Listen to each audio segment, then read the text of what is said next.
বিভিন্ন গোষ্ঠী থেকে আগত আইনজীবী, পেশাজীবী, ডাক্তার, ইঞ্জিনিয়ার, ব্যবসায়ী সহ শিক্ষক মণ্ডলী সহ আজকে যারা উপস্থিত হয়েছেন, আমি আমার ব্যক্তিগত তরফ থেকে এবং এই সাফিয়া এভারগ্রিন সাফিয়া আনোয়ারের পক্ষ থেকে আপনাদেরকে জানাই আন্তরিক অভিনন্দন। আমাদের আজকের বক্তব্যটা আমরা কিছুই বলার নেই। আমাদের বক্তব্য আসবে যখন কাজের একটা অবস্থান সৃষ্টি হবে, তখনই আমাদের বক্তব্যটা সম্ভব হবে।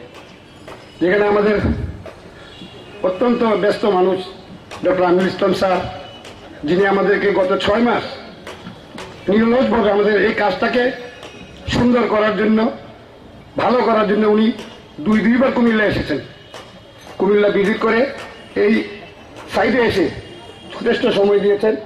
আমি ব্যক্তিগতভাবে এবং সাফিয়া আনোয়ারের পক্ষ থেকে আমি আইন স্যারকে ধন্যবাদ জানাই আমার ব্যবসায়ী নেতৃবৃন্দ, ধন্যবাদ জানাই স্থানীয় ব্যবসায়ীরা।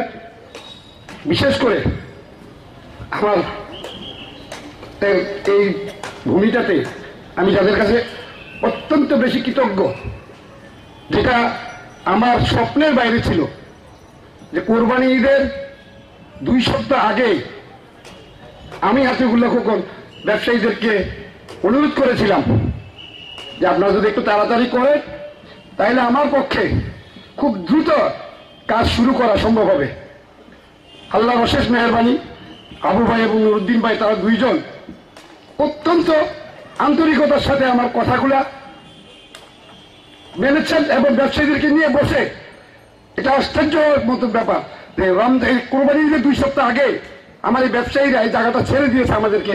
আমি সবচেয়ে বেশি কৃতজ্ঞ তাদের কাছে, যারা এই নামিত সমস্ত আমার বয়সে যারা মুরব্বী শ্রেণী থেকে আসছেন, ডাক্তার, সাংবাদিক, আইনজীবী, আমার দোকান মালিক সমিতির অনেক সিনিয়র নেতৃবৃন্দ। আসলে সময়ের স্বল্পতার অনুষ্ঠানের দিকে চিন্তা করে আমি সবাইকে এখানে পরিচয় করতে পারি নাই,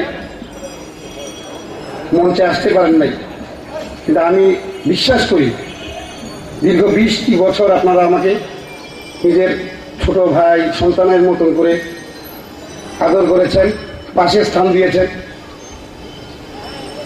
এই দিকগুলো চিন্তা করে আপনারাই আমাদের ভুল ত্রুটিগুলোকে একটু ক্ষমাসুন্দর দৃষ্টিতে দেখবেন। আশা রাখি ভবিষ্যতে আরো সুন্দরভাবে আমরা যাতে অনুষ্ঠানে আপনাদেরকে সবাইকে নিয়ে আসতে পারি, আমরা সেই ব্যবস্থাটুকু করব। আমি অনুরোধ করব যে আজকে আমিনুল ইসলাম স্যার আছেন, আমরা একটি পর্ব রেখেছি মত বিনিময়।